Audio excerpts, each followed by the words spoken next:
Buenas tardes a todas, bienvenidas a nuestra segunda conversación en transición y esta tarde estaremos hablando sobre transición interior, que bueno, opinión personal, pero una de las partes más fascinantes de todo este trabajo de creación de nuevos paradigmas, formas de ser, formas de vivir, formas de regenerar el planeta y nuestras relaciones entre nosotras como seres humanos.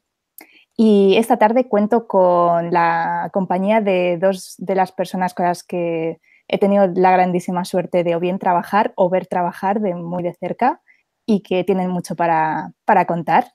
Está con nosotras Erika Zárate desde La Garrocha, en Cataluña. Hola, Erika. Y también está con nosotras David Villota, conectándose desde Barcelona. Hola, David, ¿qué tal? Hola. Muy bien. Pues ahora mismo les paso la palabra para que se presenten un poquito más, solamente un par de palabras. Erika forma parte de un proyecto que se llama Resilience.earth y es activista quechua canadiense con muchísimas experiencias muy interesantes para compartir y es consultora de resiliencia comunitaria. Erika, no sé si quieres compartir un poco más, presentarte. Hola. No sé, bueno, llevo muchos años también colaborando con Brigadas de Paz y creo que igual también por eso me llamaste para participar en este evento. Y Brigadas de Paz es una ONG internacional que trabaja en zonas de conflicto. Y yo sobre todo hago acompañamiento a las personas voluntarias que van a estas zonas de conflicto y también estuve trabajando en distintas zonas de conflicto como escudo humano, o sea, haciendo acompañamiento internacional. Y eso, bueno, me enseña mucho en todo este ámbito de transición. Muchas gracias, Erika. Y David es facilitador de grupos con el IFACE y con el Camino del Elder y acompaña grupos y organizaciones en sus procesos de evolución, introspección, visión. David, ¿quieres contarnos un poquito más sobre ti? Pues sí, que desde hace unos años me dedico a la facilitación, que es algo que había, en cierto modo, que había estado haciendo desde diferentes lugares, desde el activismo, desde el teatro. Y nada, aprendiendo de los grupos que son como grandes maestros y de todo lo que emerge ahí, de todo lo que pasa, sí, desde hace unos años. Muy bien. Pues solo deciros que para nosotras en Red de Transición es maravilloso poder compartir este espacio con vosotras. Y solo decir que para mí esta sesión de la que vamos a hablar hoy de transición interior tiene un significado muy, muy especial porque para mí fue lo que hizo que me enamorara de todo esto que tiene que ver con la transición, ¿no? con el cambio, como en el activismo social, etc. Sobre todo porque me hizo ver que todo el trabajo que hacemos hacia afuera es esencial para cambiar el mundo, pero que con ese trabajo no llegaremos muy lejos a no ser que también hagamos esa parte más interna, tanto a nivel personal, individual, como colectivamente, ¿no? Para poder realmente permitirnos sentir el dolor que hay alrededor nuestro, el dolor del mundo, todas las injusticias, todo lo que no funciona, todo lo que va bien, lo que va mal, compartirlo sin miedo, poder permitirnos sentir lo que tengamos que sentir y que las personas a nuestro alrededor no nos machaquen por ello y no nos digan que es egoísta sentirse así porque hay tanto por hacer que sentir simplemente es una pérdida de tiempo.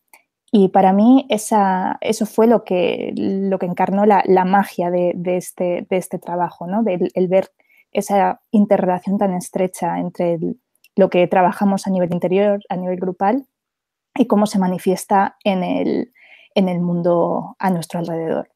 Entonces, esto es lo que os invitamos a explorar conjuntamente hoy. Seguramente una hora se quede corta para todas las cosas que podríamos compartir, pero bueno, vamos a intentarlo. ¿Os parece? Venga, vamos allá.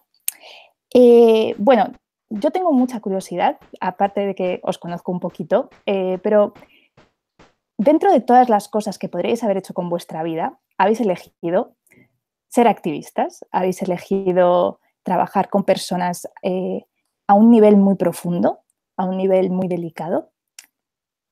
¿Qué os hizo elegir este camino?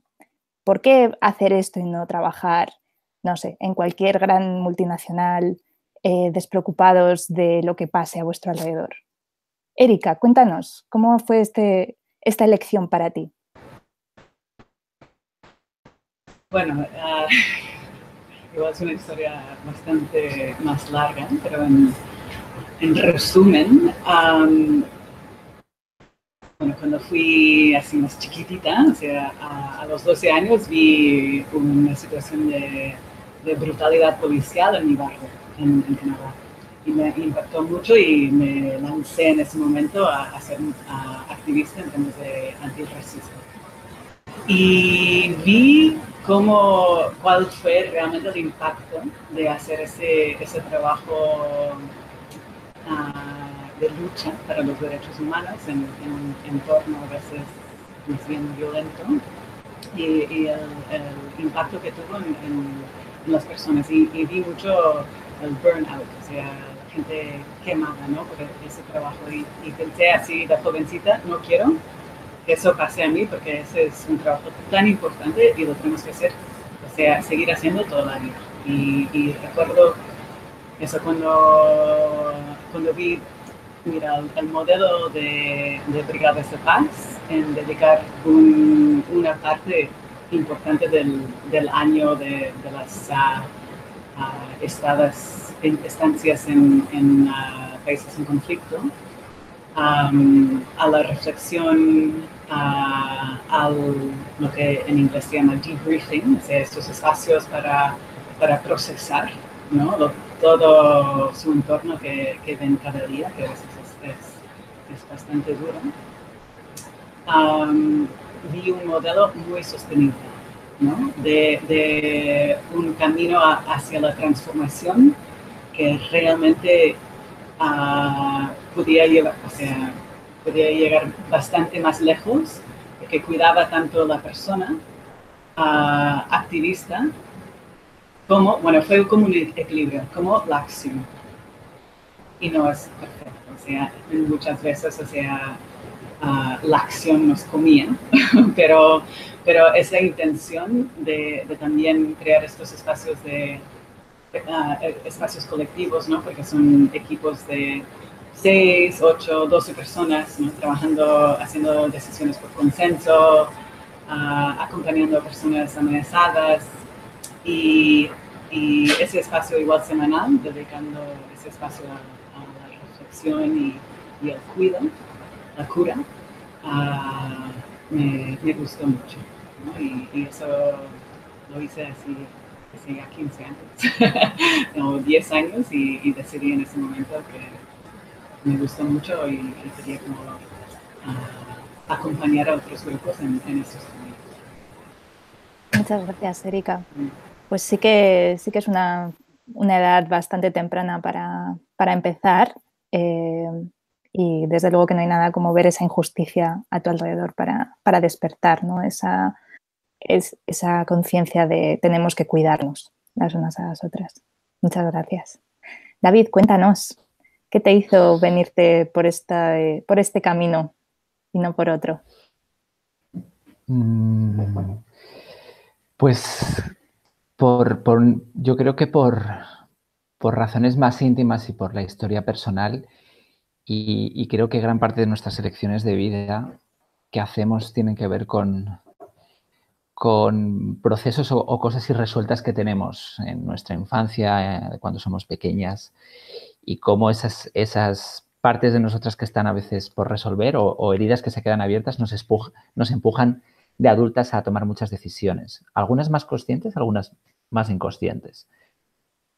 Y yo empecé como mediador más o menos a los 6 años, porque crecí en mi casa las dos personas mis dos referentes femeninos y las que eran las dos personas más importantes de mi infancia, probablemente de mi vida, no se hablaron entre ellas durante durante los 15 años con las que conviví. O yo no tengo recuerdos de que se hablaran. Entonces, era una relación entre dos personas que eran madre e hija y que se querían muchísimo, pero por alguna razón no consiguieron nunca. O yo no recuerdo momentos de que hubiera conexión o que se hablaran entre ellas. Entonces, yo viví una especie de guerra fría, en un conflicto latente que yo de niño pues nunca no lograba entender, porque dos personas que se querían y no eran capaces de hablarse entre ellas. Y para mí era también una situación como muy dolorosa también y muy difícil. Y nunca logré entenderlo. Era un niño y yo hacía ese juego de mediación, ¿no? Vete y dile, ¿no? Entonces tenía ese papel de mediación sin saber creyendo que eso era la normalidad, no la excepción. Entonces, durante muchos años hubo algo, y ya más de mayor, que era intentar simplemente entender dentro de mí por qué personas que se quieren en la vida llegan a tener relaciones tan dolorosas y no son capaces de encontrar un lugar de conexión y reconciliación.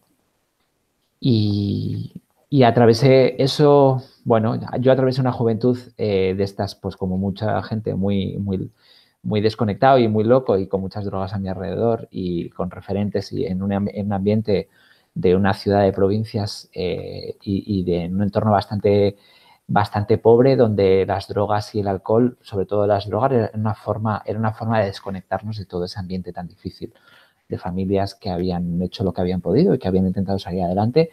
Entonces crecí con esa especie de caos interno, con esa especie de guerra interna de la que hablaba Erika, y todo eso, pues, ahí vas intentando darle lugar y cuando ya tenía 20 largos, el activismo me empezó a dar como esa especie de lugar en el mundo de yo quiero luchar contra todo eso que está ahí fuera sin reconocer lo que estaba aquí dentro, también estaba dentro de mí. Esa lucha formaba parte de mí. Entonces, en el activismo fue en los primeros lugares donde yo empecé a identificar gente que intentaba cambiar eso fuera. Lo que pasó es que con el tiempo me empecé a dar cuenta que miraban hacia afuera para intentar cambiar eso en el mundo y era un luchar en oposición a y en luchar cambiar estructuras externas, pero no sin poner en juego las propias, ¿no? Las suyas propias. Y de los conflictos y de los abusos de poder más sangrantes que he visto y más fuertes que he visto ha sido en grupos de teatro social, de cambio, en ambientes de activismo. He visto relaciones muy dolorosas también, que seguramente Erika tenga mucha experiencia con eso, pero he visto lugares muy difíciles y formas de relacionarse muy difíciles, ¿no? Que veían fuera, pero que eran difíciles de reconocer. Era difícil reconocer nuestro propio perpetrador, ¿no? Y eso me hizo, de esa parte del activismo, pasar al trabajo más interno, a la facilitación y al trabajo de conciencia, al trabajo interno. Y sí, creo que estoy intentando solucionar mis movidas pendientes de infancia todavía y las heridas que están ahí abiertas y cómo esas heridas forman parte del mundo. Sí. Bueno, creo que estamos muchas de nosotras en ese punto de sanar hacia afuera y sanar hacia adentro, ¿no? De esto que comentas, ¿no? De lo común que es encontrarnos con gente que hace ese trabajo hacia afuera, pero que no se miran hacia adentro, ¿no? Sí que es cierto que vivimos dentro de un paradigma, de una forma de entender la vida que está basada en este modelo económico capitalista, heteropatriarcal, que fomenta la separación, fomenta el no sentir. En vuestra experiencia, David ahora ha comentado un poco y Erika antes también, pero ¿cómo lo veis manifestarse esto? Cuando trabajáis con personas, ¿cuáles son los síntomas de estas cosas que están así como sin resolver? Todo este dolor que estamos acumulando, ¿cómo lo veis manifestarse? ¿David? ¿O Erika? ¿Erika? Bueno, ¿Estás sí. bien? Adelante, Erika. ¿Gracias? Sí, dale, Sí, adelante. Okay. De hecho, es una muy, muy buena pregunta porque es esa visión sistémica, ¿no? De cómo está nuestro mundo y cómo están nuestros grupos, incluso grupos así activistas o así, que están haciendo unos trabajos así a nivel interior. Y lo veo más que todo en temas de cómo se relacionan entre ellas y sobre todo en dos cosas, en la toma de decisiones y los roles de poder que se gestionan y bueno, el tema heteropatriarcado se manifiesta en los espacios donde menos lo esperas y realmente ya no me sorprende tanto, pero a veces sí. Y el otro espacio es en temas de resolución de conflictos, ¿no? Yo tengo razón, el juzgar, en estos dos espacios, o sea, cuando tenemos que tomar decisiones, digamos, son decisiones importantes y la gente es más reticente de ceder, ¿no? Y en esos espacios también de resolución de conflicto por cualquier cosa, ¿no? Y especialmente en conflictos así un poco más profundos. Especialmente lo veo también en temas de género, ¿no? En Colombia, por ejemplo, cuando estuve trabajando allá, eso ya sea hace 10 años, fue todo un trabajo interior y grupal de ceder el espacio a las mujeres para incluso ocupar tiempo en los debates, ¿no? O sea, había como, bueno, y eso también fue como choques culturales, ¿no? Sí.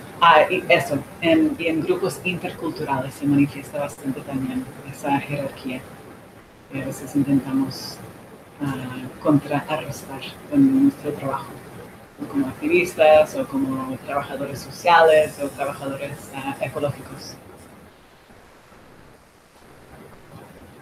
Hola, disculpadme que me he desconectado un segundo. Perdona, Erika. ¿Habías terminado? Sí, justo ahora. Vale, perfecto. Muchas gracias. Muchas gracias por compartir. David. Pues reforzar, bueno, como un poco en la línea de lo que trae Erika, me parece muy interesante. Creo que hay un trabajo pendiente, bueno, no solamente en los sectores de cambio social y de activismo, creo que en todos, y que tiene que ver con la conciencia de nuestros privilegios y con el uso del poder. En el uso del poder, cuando digo uso del poder, me refiero a la capacidad, a esa capacidad de influencia que tenemos, a esa capacidad de influir en los demás y de influir en los recursos de los demás, que pueden ser desde su trabajo a las relaciones familiares, puede ser a las relaciones de pareja, puede ser al precio que le pones cuando alquilas una casa o cuando vendes una casa, a muchas cosas, a esa capacidad para influir y controlar recursos de los demás, recursos y comportamientos también que tenemos y toda la inconsciencia que tenemos en cómo,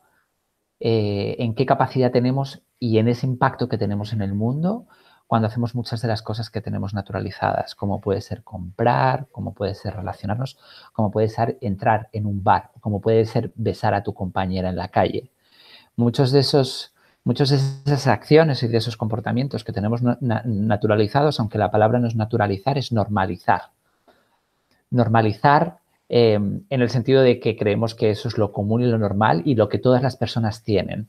El trabajo y la conciencia de los privilegios lo que te da es una visión más amplia de que hay mucha gente que no tiene acceso a esos privilegios y que por el hecho de ser un hombre blanco, de mediana edad, nacido en España, con educación académica, con educación universitaria y un pasaporte español, tengo acceso a un montón de privilegios, a un montón de cosas que pueden ser desde viajar a caminar por la calle por la noche sin temor a sufrir un asalto sexual o a poder dar un beso a mi compañera sin que nadie se ría o me señale o me ridiculice por ello. Y todas esas cosas no las ves porque los privilegios tienen algo muy, muy jodido, es que son ciegos, es decir, los normalizas y simplemente no los ves y somos ciegos a ellos. Y eso significa, por una parte, que a las personas que no tienen esos privilegios proyectemos en ellas que hay un fallo en ellas o que tienen un problema o que el problema es suyo. Y también implica que a lo que ha añadido Erika, yo añadiría, hay una parte que es el rechazo y la destrucción de la diversidad, que tiene que ver con, en el tema de género, tiene que ver con toda esa parte de mí que no es hombre, que quizás tiene que ver con ese componente femenino, que tiene que ver con otras muchas formas de ser que no caben dentro de la caja de hombre, que no cabe dentro de la caja de identidad española, que no cabe la caja dentro de activista, por ejemplo, ¿no? Cuando hacías la pregunta y preguntabas eso de ¿por qué no estáis trabajando en una multinacional? Pues igual tengo un 5% de trabajador de una multinacional. En el momento en el que yo rechazo y niego esa parte de 5% trabajador multinacional, cuando me relacione con alguien que sea trabajador de una multinacional, va a ser algo que voy a rechazar, porque es como, wow, eso está mal, eso no forma parte de mí. Entonces, creo que hay una parte que es esa destrucción progresiva que el capitalismo y que también el heteropatriarcado y que el mainstreaming destruye toda esa capacidad de diversidad, destruye toda esa capacidad que tiene David de reconocer, relacionarse con cosas que dice, no, yo no soy todo eso. Yo no soy un trabajador de una multinacional, yo no soy un machista, yo no soy un opresor. Entonces, hay esa destrucción y esa negación de la diversidad interna dentro de mí, pero también externa. Destruyendo el medio ambiente, destruyendo otras formas de vivir la sexualidad, de vivir la identidad, de vivir en cuanto a estar en el mundo. Y creo que eso es una de las señales que dice que a mí más me tocan y más me despiertan, que estamos destruyendo esa diversidad externa en el mundo y también interna dentro de nosotras. Sí, gran parte de de ganar conciencia, ¿no? sobre estas dinámicas que están ocurriendo de manera constante. No es algo que esté fuera de nosotros, sino que nosotros con nuestras creencias y nuestros comportamientos reforzamos esas creencias, esos comportamientos en nosotras mismas y en otros. Tiene mucho que ver con, si no empatizo en absoluto con el dolor que puedan estar sintiendo las otras personas, entonces yo tengo, por así decirlo, la potestad de decidir por todas cuál es la manera correcta de vivir y la manera correcta de hacer las cosas. Y no me detengo a sopesar las consecuencias que eso puede tener más allá de mi yo inmediato. Muchas veces ni siquiera en nuestra propia familia, en nuestra pareja, en nuestras compañeras de trabajo, etc. ¿Cuáles son, ahora hemos visto un poco los síntomas de vuestra experiencia, ¿no? Que habéis trabajado con muchos grupos en contextos diferentes? No sé si podéis compartir un poco cómo podemos responder a estos síntomas, ¿no? Estamos viendo cómo se manifiesta en dinámicas de poder, en privilegios, en separación, en insensibilidad. Si quisiéramos cambiar esto, ¿qué podríamos hacer? Erika, cuéntanos un poco cómo ha sido tu experiencia, porque además tú vienes ahora mismo de tener una experiencia muy rica en este aspecto. De hecho, estaba pensando en eso cuando David estaba hablando. Erika, no sé si puedes hablar un pelín más fuerte. Sí, perdona, sí. Gracias. ¿Ahora? ¿Mejor? Sí. ¿Sí? Mejor, sí, gracias. ¿Mejor? Ok, perfecto.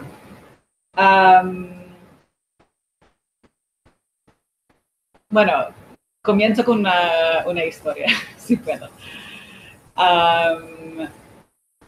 Estuve trabajando en Perú también en un contexto un poco complicado. Volví a Canadá durante 1 año y medio. Volví a Canadá y eso se hace casi 20 años. Volví a Canadá y había una campaña empezando porque habían descubierto los cuerpos de muchas mujeres indígenas que habían sido desaparecidas y asesinadas. Y no hubo respuesta por parte del gobierno. Dijeron que eran suicidios, ¿no? Y empezó una campaña porque empezaron a encontrar más de 500 cuerpos de mujeres indígenas de Canadá. y eso, o sea, yo venía de Perú también trabajando el tema de violencia de género, llegando a Canadá, había toda esa campaña. Y un día hablé con mi tía y dije, yo no puedo, o sea, no sé qué tengo que hacer para seguir este trabajo que es súper, súper importante. Y ella es de la nación indígena Nisga'a, de la costa oeste de Canadá. Y dijo, ¿has hecho ceremonia? Erika, ya sabes que es súper importante hacer ceremonia. Y claro, sí, me criaron así y yo toda la vida había hecho ceremonia y pensé, en casi todo el año en Perú no hice un momento para honrar todo el trabajo de las personas con quienes estaba acompañando, a honrar también mi pequeña parte en ese movimiento. Y volviendo a Canadá tampoco estaba haciendo esas ceremonias diarias y puntuales que son súper importantes para marcar ese antes y después de momentos significativos, ¿no? Y siempre que paso como o soy testiga de una cosa fuerte, recuerdo estas palabras de mi tía y hago ceremonia. Y eso, yo veo ceremonia también como, bueno, claro, yo lo hago de mi manera de, bueno, más una mezcla canadiense quechua, pero ceremonia puede ser de muchas y muchas maneras, ¿no? Pero lo importante es que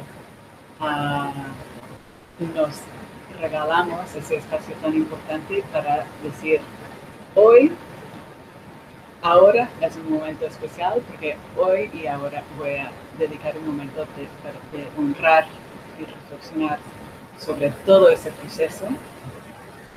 Y cuando cierro esa ceremonia, será un mundo diferente, ¿no?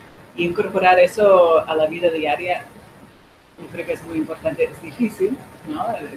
Pero es un hábito que se crea.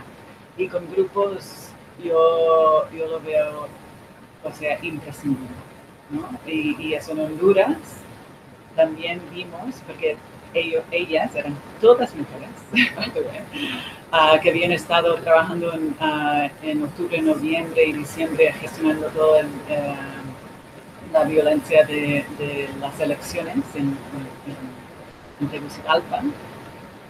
Y no habían dado tiempo a su grupo a procesar eso como grupo, ¿no? Y tomamos un tiempo la semana pasada, un par de horas, para hacer una ceremonia, ¿no? Para honrar las personas que se habían muerto y honrar su trabajo acompañando y protegiendo las vidas de defensoras de derechos humanos durante esas semanas tan duras, ¿no? Y eso, crear espacios así, yo creo que es lo que puede girar y contrarrestar y curar ese sistema heteropatriarcal capitalista.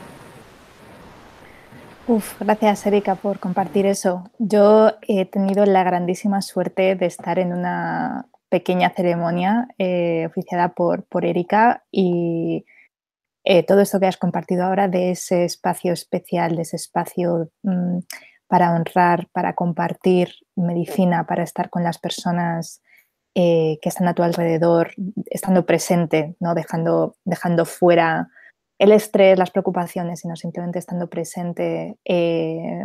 Bueno, lo recuerdo y me emociono. La verdad es que fue algo precioso y sí, concuerdo totalmente que la ceremonia es algo que quizás en ciertos contextos asociamos mucho a la religiosidad, ¿no? Bueno, quizás ir a misa o ir a algún evento religioso, pero cuando la ceremonia es algo grupal y algo personal, tiene un significado que puede ser muchísimo más profundo que eso. Muchas gracias, Erika. David, ¿quieres compartir de tu experiencia? Estaba escuchando fascinado a la elder que lleva Erika dentro. Y sí, y me ha hecho pensar en un encuentro que tuvimos con una mujer, una activista israelí y una formadora en comunicación no violenta. Y nos pedía, bueno, donde me preguntaba un poco qué era eso de la facilitación, qué era para mí la facilitación. Y me conectó muy fuerte con esa idea de crear un espacio, de simplemente crear un espacio para que las personas y los grupos puedan como restablecer ese vínculo de humanidad que en el día a día, en el mundo y en el ritmo del mundo occidental que llevamos, ese vínculo se rompe.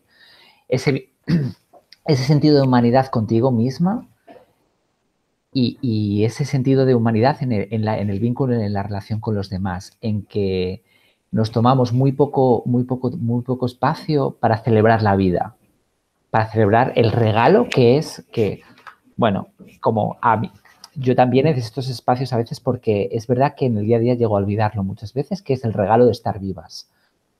Y en la maravilla que es, bueno, el mundo y el hecho de simplemente estar vivas. Y cómo nos hemos desconectado muchas veces de esa idea del regalo, que tiene además mucho que ver con el propósito, con el propósito interno, con qué es eso que has traído al mundo, qué es eso que te hace única y cuál es esa contribución que tienes para hacer en el mundo. Y creo que desgraciadamente, bueno, he trabajado en escuelas y con profesores, tenemos una educación que lo que hace es desconectar a los niños y a las niñas de su regalo, de eso que les hace únicas, y lo que hace es intentar homogeneizarlas para que se adopten a un comportamiento grupal y a un comportamiento social, a unas reglas sociales. Y los niños y las niñas lo que hacen es muchas veces renunciar a ese regalo, ¿no? Y eso es, y en los niños, por ejemplo, se ve, ¿no? Esa energía que tienen cuando hacen algo que realmente les gusta y cómo hay algo en ellos y en ellas que se ilumina. Y cómo poco a poco con el tiempo y con todas esas horas y con un sistema educativo que lo que hace es adaptarte a una forma de comportarte y a una determinados contenidos para que poco a poco eso se vaya desconectando y se vaya apagando. Y creo que necesitamos más espacios para celebrar eso, para celebrar ese regalo que traemos, para celebrar lo que somos. Y también añadiría, bueno, creo un poco en la línea de lo que dice Erika, para escuchar nuestro dolor por el mundo. Yo es algo que lo aprendí más con el trabajo de Joanna Macy, con la abuelita, como la llamo yo, y ese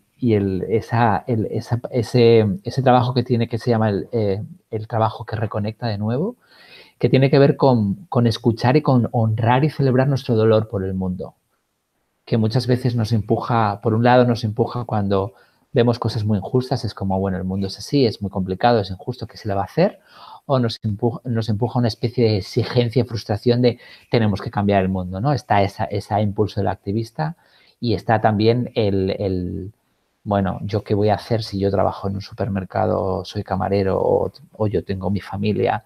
A esa especie de apatía.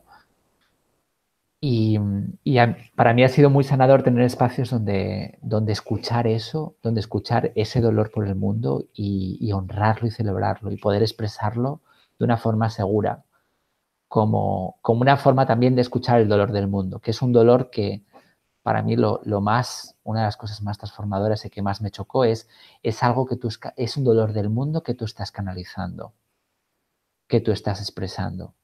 Y poder escuchar ese dolor y poder escuchar a veces esa impotencia, esa rabia o esa simplemente indiferencia o apatía o esa tristeza puede ser algo muy potente, muy sanador. Y creo que es un regalo poder hacerlo en lugares seguros, sí, y poder celebrarlo y honrarlo de toda la sabiduría que hay detrás de él. Sí. Muchas gracias por compartir y por hacer referencia a Joanna Macy, que su trabajo y el de muchas otras personas también, ¿no? Nos ayuda mucho en este camino de reconexión con nosotras mismas, con el resto de compañeras de la raza humana y con el resto de criaturas con las que compartimos este planeta.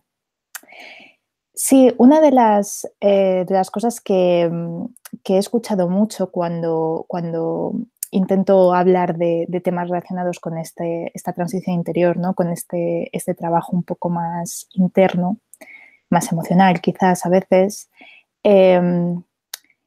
es la duda de, sí, pero esto en lo que llamamos la vida real, ¿para qué nos sirve? No sé si esto es algo que vosotros os habéis encontrado quizás alguna vez también en algún grupo o en alguna organización, ¿no? Que a lo mejor están más enfocados en, no, nosotros lo que queremos es el resultado y lo demás nos da un poco igual, ¿no? Y si os habéis encontrado con algo así, ¿qué les habéis dicho para que entiendan la importancia de hacer esto? ¿Y qué habéis hecho esencialmente para acompañarles en este proceso? ¿Erika? No, río porque, bueno, también me considero muy action-oriented, o sea, me gustan resultados, pero también, o sea, reconozco que es súper importante estos espacios y si a la gente le cuesta buscar el tiempo, o sea, ni priorizar, pero encontrar el tiempo para hacer estas reflexiones grupales o individuales. Y de hecho como cooperativa, o sea, soy miembro de una cooperativa sin ánimo de lucro que se llama resilience.earth, resilience.earth.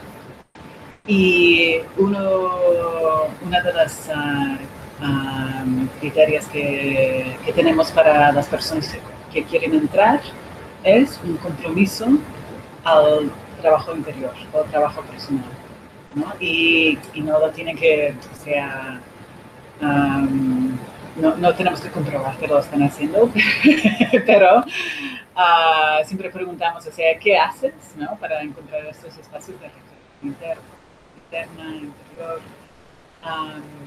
Y puede ser hacer yoga cada mañana, ¿no? O escribir cada noche, ¿no? Pero nosotros vemos una gran diferencia con personas en nuestra línea de trabajo que priorizan y dedican un tiempo a eso, además de hacer su trabajo diario en temas ecológicos, temas sociales, porque lo hacen, número uno, con una actitud diferente, digamos, y el resultado es muy diferente también. Normalmente es más integral, más bien pensado, y la persona es más feliz también.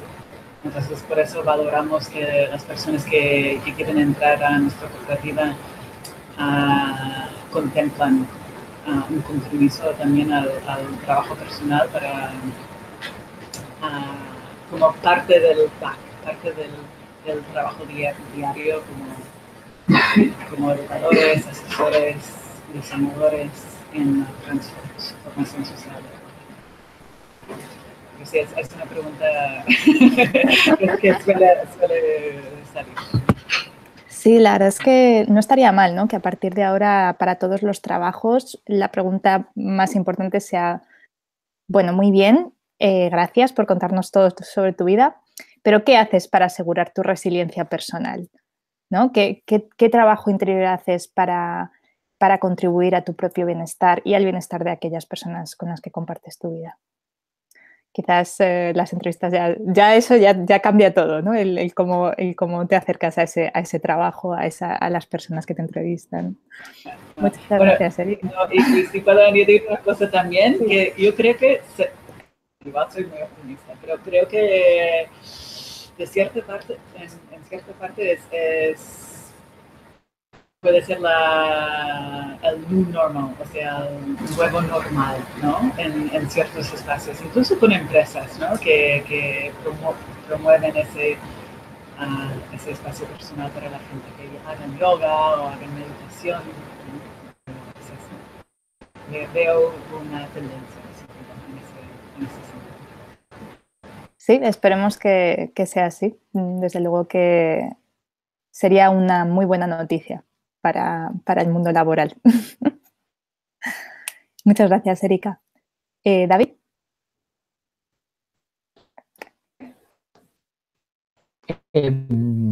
¿Puedes reformularme un poco la pregunta? Porque hay un... Sí, ¿me puedes reformular la pregunta un poquito? Sí, la pregunta es,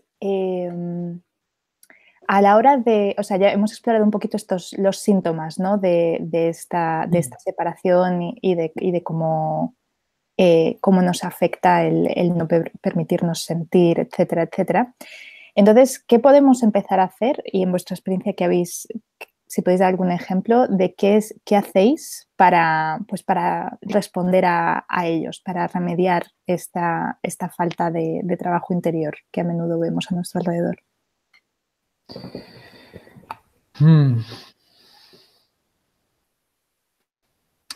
Yo, bueno, normalmente lo que suelo hacer cuando me preguntan o sacan esa dificultad es escuchar esa dificultad y agradecer que eso ya es un lugar, ¿no? Si simplemente llegas a ese lugar, creo que es un paso ya muy interesante.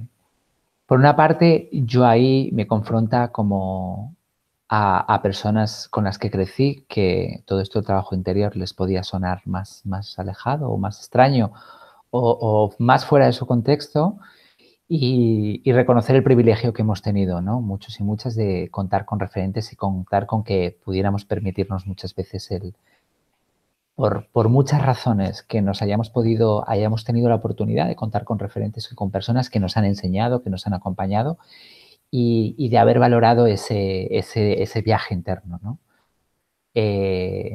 Me cuesta, por ejemplo, pensar en mi abuela que creció con 5 hijos, creció viuda porque mi abuelo murió en un accidente de mina y ella creció en la posguerra española, pobre y con 5 hijos y sin saber escribir ni leer y me cuesta pensar, abuela, ¿por qué no hacías trabajo interior?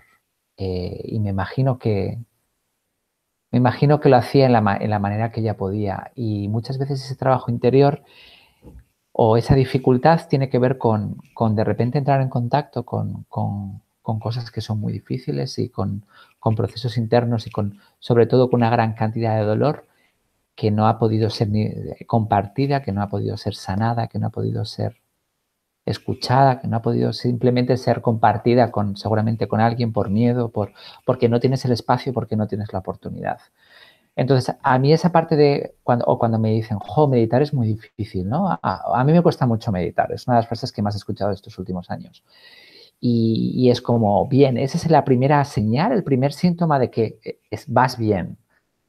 Porque lo que se trata muchas veces es simplemente de sentarte y reconocer, me cuesta mirar, me cuesta entrar en contacto con mi dolor, con mi estrés, con mi incapacidad para acoger mi sufrimiento, para acoger mis dificultades o para acoger mi frustración de que estoy haciendo un curro de mierda, que no me gusta o que tengo una vida o que estoy rayado con mi familia o que no paro. Entonces, claro, vivimos una sociedad y ahí tiene que ver con toda la carga que llevamos de nuestro pasado, de nuestra herencia familiar y también con una sociedad que nos empuja muchas veces, ¿no? En el cole te empujan a estudiar, entonces vas a estudiar, acabas la universidad, encuentras un trabajo, te casas.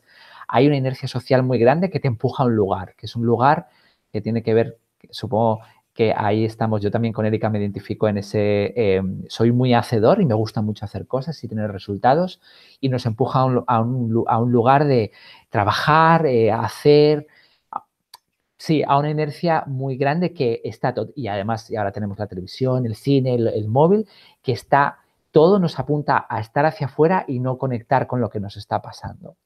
Entonces, el día que te sientas o el día que eso pasa, de repente ahí dices, wow, es como entrar a una habitación que ha estado 20 años cerrada. Es como, uff, qué difícil o qué doloroso o Dios mío, ¿qué hago con todo esto? ¿No? Yo he tenido la oportunidad porque he sido acompañado, porque he tenido espacios, he tenido personas que me han ayudado, pero yo reconozco muchas personas y personas de mi familia que igual no tuvieron esa suerte y esos privilegios. Entonces, cuando escucho eso, darles las gracias, reconocer que es verdad, que es difícil y también agradecer mis propios privilegios que he tenido con eso. Invitarles a sentarnos en un cojín quizás y meditar o hacer un ritual, una ceremonia o invitarles a un espacio y quizás no mañana o dentro de 10 años la persona dice, sí, este es el momento. Pero sí, reconocer la dificultad que hay en eso, que es difícil, es cierto. Entonces, sí, agradecerle y reconocer que es verdad, que es difícil ese trabajo interior. Y me di cuenta que la pregunta que había hecho antes estaba enfocada un poco a la hora de trabajar con grupos, quizás en entornos que no están tan concienciados, ¿no? sobre este tipo de cosas. ¿Cómo podemos traer este trabajo más interior sin que lo sientan como una amenaza o sin... A ver, chocará seguramente, pero intentar minimizar ese choque?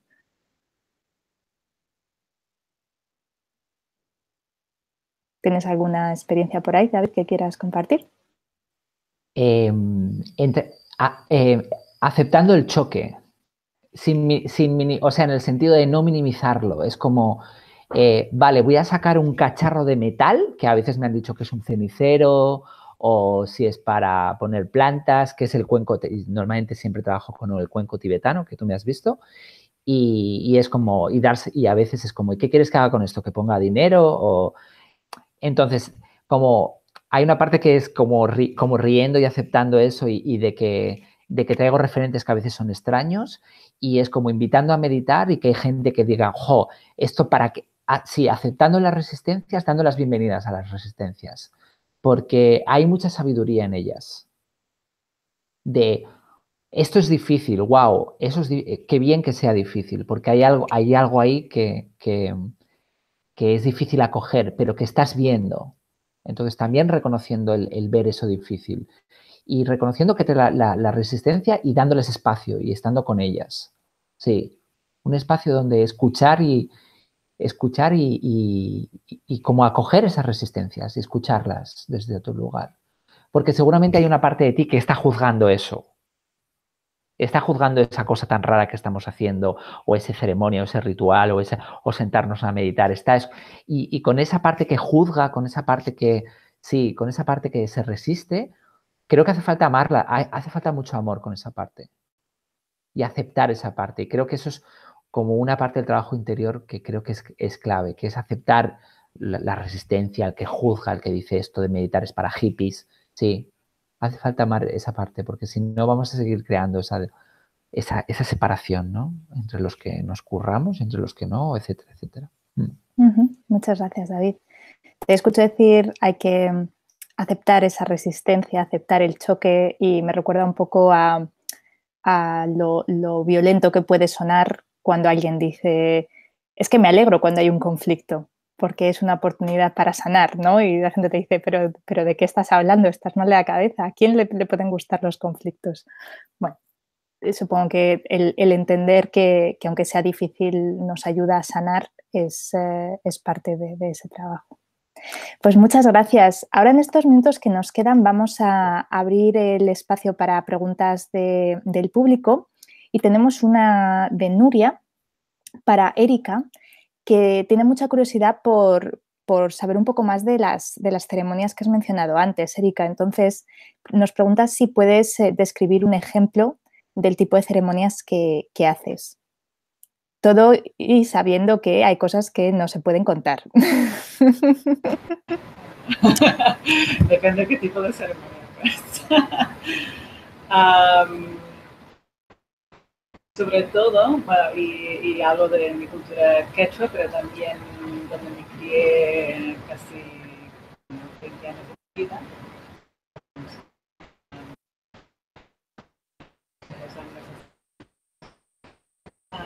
Es la cultura de las gracias.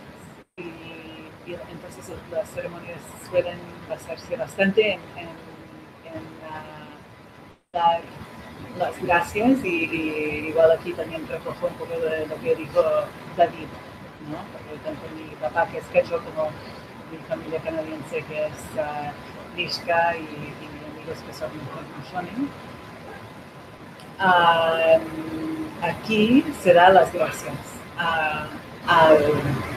opresor o a la fuerza de resistencia, ¿no? Y también porque la visión del mundo no reconoce ni malo ni bueno, ¿no? Y que todo tiene que existir para el equilibrio y el buen funcionamiento del mundo. Y entonces, esta ceremonia es eso, reconocen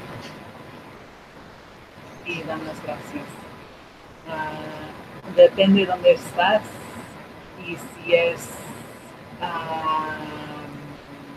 correcto y respetuoso a nivel cultural, también incorporamos a la rueda medicinal, ¿no? O sea, si estoy en Perú o en Honduras y hay las culturas especiales que usan el chacano o la rueda medicinal, usamos eso como para guiar, ¿no? la ronda de las gracias, usando las 4 o las 7 direcciones, también los 4 elementos, etc. Y también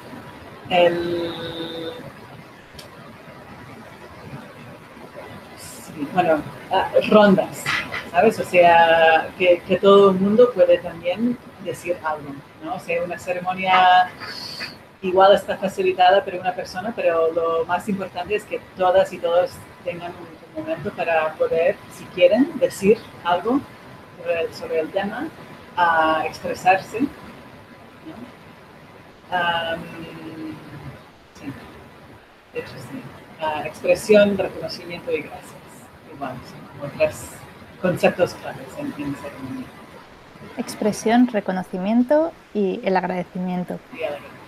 Sí, sí, desde luego que eso es algo que también nos cuesta mucho, ¿no? En nuestra cultura, el dar las gracias de verdad, ¿no? Ese honrar a los que nos han permitido estar donde estamos y llegar hasta donde hemos llegado. Y no solamente a los que nos han apoyado, sino también a los que nos han puesto dificultades y retos para seguir creciendo y seguir aprendiendo. E incorporar esto en una ceremonia es algo muy, muy poderoso que realmente nos puede ayudar muchísimo. Perfecto. Pues no sé si hay alguna otra pregunta del público. Yo tengo aquí una que me interesa mucho. Cuando hablamos de este trabajo interior, ha salido en varias ocasiones, no lo habéis dicho con estas palabras, pero yo lo llamo la creación de espacios extraordinarios, de espacios de conexión, reconexión, de ver el dolor propio, el dolor de los demás. Y os quería preguntar, ¿cuál creéis que es no sé, la herramienta clave para crear este tipo de espacios extraordinarios? Erika. Lo siento, es una pregunta un pelín trampa. Okay. Bueno, supongo que depende del grupo, ¿no? Pero creo que en algún elemento de confianza sí se necesita, ¿no? Para empezar estos espacios o herramientas que pueden despertar un acercamiento, porque si no hay algo de base, ¿no? A veces es difícil gestionar, bueno, difícil, no dan tanto fruto estos espacios extraordinarios. Pero sí, estoy pensando si me puedes dar como un ejemplo y así. Bueno, para crear confianza se me ocurriría, por ejemplo,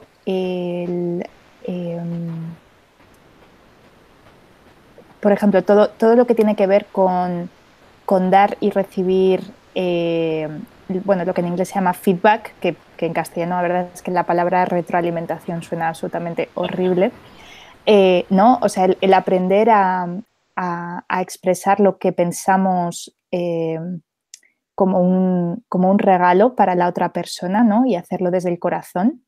Y también al recibirlo, cultivar el arte de no tomárnoslo como algo personal, sino como que esa persona efectivamente nos lo da como un regalo y como un espejo para nuestro propio aprendizaje, ¿no?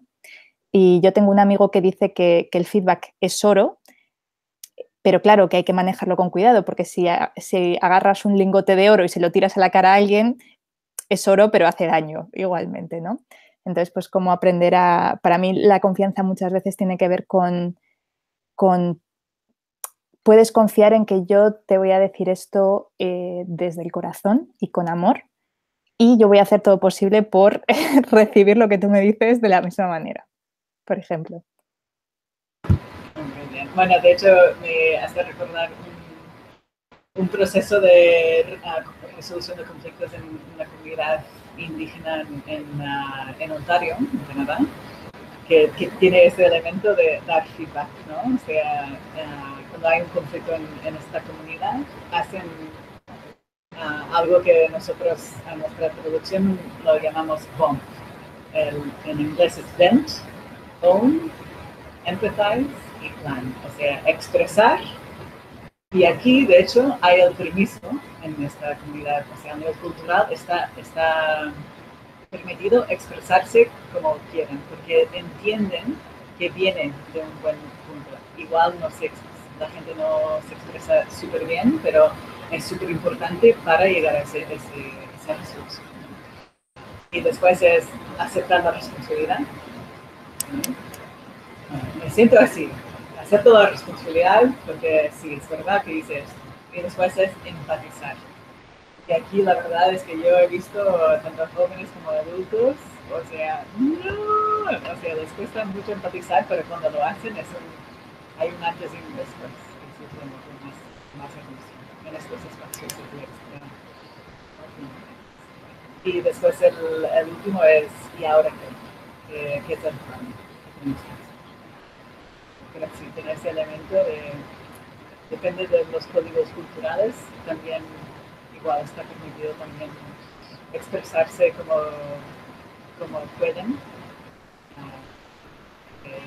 siempre con la comprensión que es para un buen fin. Muchas gracias, Erika. Toda la parte que tiene que ver con la toma de responsabilidad de forma un poquito más radical es transformador, sin ninguna duda.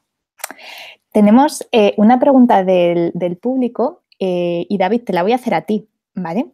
Nos pregunta Elvio de Argentina si puedes comentar sobre alguna experiencia de cómo se articula la comunicación no violenta en los procesos grupales. Dice que está en Argentina y que allí no ha encontrado formadores de CNV. Entonces, por un lado, si quieres comentarnos un poco tu experiencia con la comunicación no violenta en trabajo de grupos y luego no sé si tú sabes algo de comunicación no violenta en Argentina. Quizás no, pero bueno. Pues no, la verdad es que no tengo ni idea de comunicación no violenta en Argentina. Conozco la comunidad aquí en España. Este verano tuve la oportunidad de estar facilitando y dando un par de talleres en el Festival de Comunicación no violenta que se hace cada verano. Y es una comunidad en la que tengo muy buenos amigos. Pues la forma en la que cómo se ha articulado y cómo la he vivido tiene que ver mucho con asumir esa responsabilidad. Sí, con dos de toda la caja voy a simplemente como elegir dos ideas que para mí han sido clave de la CNV. Una es asumir la responsabilidad de lo que me pasa, de lo que los otros hacen simplemente son un estímulo o son ese desencadenante que despierta o empuja dentro de mí una serie de reacciones, una serie de emociones y de procesos internos y de reacciones internas de las cuales yo me tengo que responsabilizar y hacerme responsable de que la otra persona simplemente es un estímulo de todo eso que yo estoy viviendo y de todos los juicios y de todo eso que me está despertando. Y la otra tiene que ver con algo que para mí es la clave que está desde la CNV y dentro de la práctica de la CNV en grupos, que tiene que ver con la práctica de Karuna, la idea que alimentaba toda la búsqueda y el trabajo de Rosenberg tenía que ver con la capacidad de conectar con la compasión. Con la compasión entendida con la idea de karuna, de la palabra sánscrita karuna, que significa es un impulso dinámico para contribuir a la felicidad de los demás y para contribuir a disminuir el dolor de los demás, de las personas que nos rodean en el mundo. Y es un impulso dinámico interno. Es algo que te mueve a contribuir a la felicidad de los demás. Y cuando conectas con eso y cuando hay esa especie de... Cuando conectas con ese abrir el corazón, pasa algo muy bonito en los grupos, que es abrirte a la belleza de los demás, abrirte a la vulnerabilidad, abrirte a eso. Y simplemente conectándolo con lo que estaba comentando Erika, a mí me ha ayudado siempre primero hacer yo crear ese lugar dentro de mí. O sea, hay algo que es trabajar lo que nosotros llamamos el mandala interno, que es generar ese espacio dentro de ti, ese espacio de apertura, ese espacio de vulnerabilidad. Porque si no, para mí ha sido muy difícil pedir a los grupos algo que yo no he podido primero abrirme y generarlo. Y sobre todo cuando he trabajado con adolescentes y con chicos jóvenes y con chavales en la calle con historias así complicadas, ellos han agradecido mucho que tú hagas ese primero, que des ese paso de apertura, ese espacio de abrir el corazón y de abrirte a los demás. Y creo que es una manera también de generar ese espacio fuera, primero generándolo dentro de ti y abriéndote abriéndolo a los demás con las resistencias, con todo lo que pueda generar, pero abrirlo de forma auténtica dentro de ti. Sí. Muchas gracias, David. Sí, creo que todo este trabajo tiene mucho que ver con responsabilizarnos, con responsabilizarnos de lo que llevamos por dentro y de lo que ocurre fuera y entender que no podemos esperar a que vengan otras personas a hacer las cosas, que lo tenemos que hacer nosotras y hacerlo con amor y hacerlo cuidándonos, porque si no nos cuidamos al final vamos a repetir todos estos patrones de abuso que tanto estamos intentando cambiar.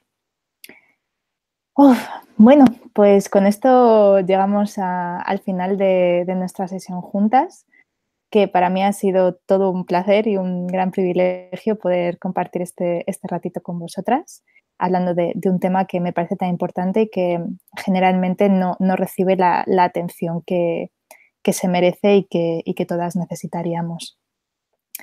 Así que, bueno, simplemente aprovecho para decir que el ciclo de conversaciones de transición continúa. Tenemos la siguiente el día 11 de mayo a las 6 de la tarde, hora española, para hablar de historias de transición con personas que nos van a contar su experiencia de trabajo en iniciativas locales, con todas las cosas buenas, todas las cosas no tan buenas y toda la creatividad que hace falta para continuar resolviendo los retos que se nos presentan. Así que con esto, pues nos despedimos de las personas que nos están escuchando. Y David y Erika, muchísimas gracias por estar aquí con nosotras. Y bueno, en persona nos veremos pronto seguro y quizás online pues veremos otras oportunidades. Gracias por crear el espacio, sí, por la oportunidad. Ha sido un regalazo. Muchas gracias. Muchas gracias a ti y a las personas que han estado escuchando. Perfecto, muchas gracias. Gracias a Erika también por cuidar de esa transmisión, Erika, por ese trabajo de mantener la transmisión viva de esa sabiduría. Sí, gracias. Muchas gracias, chicas. Hasta luego. Adiós. Chao.